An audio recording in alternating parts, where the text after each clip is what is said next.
কথা বলার দরকার নাই, ওনাদের লোক কোনো কথা বলার দরকার নাই, হাঁটতে থাকো।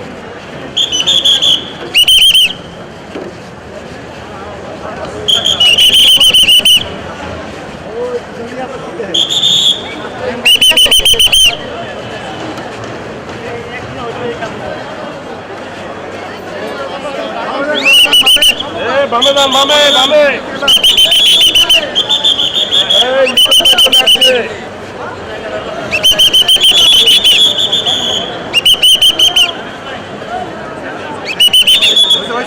আস্তে আস্তে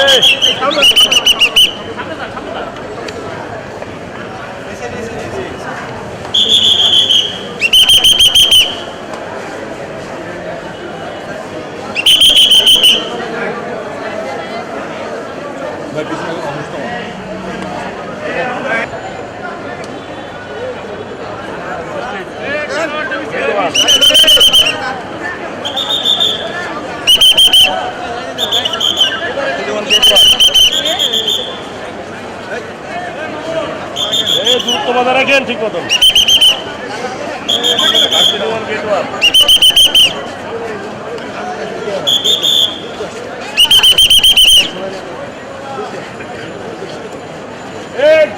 গেট খোলেন। আমার ছবিটা পাইলে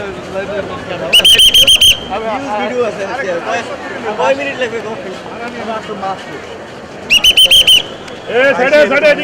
আপনারা ভালো সাইডে যান, ভালো যান সাইডে। আর যাবো না, আর যাবো না, কারা করে দেবো। আসবো আসবো। ধন্যবাদ ধন্যবাদ। ঢাকার সিএমএম আদালতে একজন বিতর্কিত শিল্পী এবং অবৈধ সংসদের অবৈধ এমপি মমতাজ বেগম, তাকে মিরপুর থানায় একটি মামলায় তদন্তকারী কর্মকর্তা তাকে গ্রেপ্তার দেখানোর জন্য বিজ্ঞ আদালতে উপস্থাপন করেন। এবং এটা একটি বৈষম্যবিরোধী ছাত্র আন্দোলনের সময় এই মিরপুরে একজন বিক্ষোভকারী এবং আন্দোলনকারীকে গুলি করা হয়। এতে সে মারাত্মকভাবে আহত হয়। সে পরবর্তীতে আরোগ্য লাভ করে পরবর্তী আদালতে এসে মামলা করে। এই মামলায় তদন্তকারী কর্মকর্তা তদন্ত করতে গিয়ে এই বিতর্কিত এমপি, অবৈধ এমপি মমতাজ বেগমের এই মামলার সঙ্গে তার সংশ্লিষ্টতা, তার সম্পৃক্ততা পায়। সেই জন্য তাকে আদালতে উপস্থাপন করে গ্রেপ্তার দেখার জন্য প্রার্থনা করেন। তার পক্ষে তার আইনজীবীরাও ছিলেন এবং তারা গ্রেপ্তারের বিরোধিতা করেন। বিজ্ঞত উভয়ের বক্তব্য শুনে এবং মামলার কেস ডকেট পর্যালোচনা করে এই আসামিকে এই মামলায় গ্রেপ্তার দেখাইয়ে তাকে জেল হাজতে প্রেরণ করে। বাংলাদেশের একজন বিতর্কিত শিল্পী এবং ফ্যাসিস্টের একজন অন্যতম সহযোগী এবং সে অবৈধ এমপি, বিনা ভোটের এমপি এবং অবৈধ পার্লামেন্টে সে গান গেয়ে বিভিন্ন ধরনের অঙ্গিভঙ্গি করে সে পার্লামেন্টকে কলুষিত করেছিল এবং সেটা জনগণের যে মহান জাতীয় সংসদ সেটাকে সে কলুষিত করেছিল। তার প্রতি মানুষের এই জন্যই একটা আগ্রহ, অনেকেই এই জন্য আদালতে তাকে দেখতে এসেছে, অনেকে দেখছে।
বেশি দাম লাগে আছে বেশি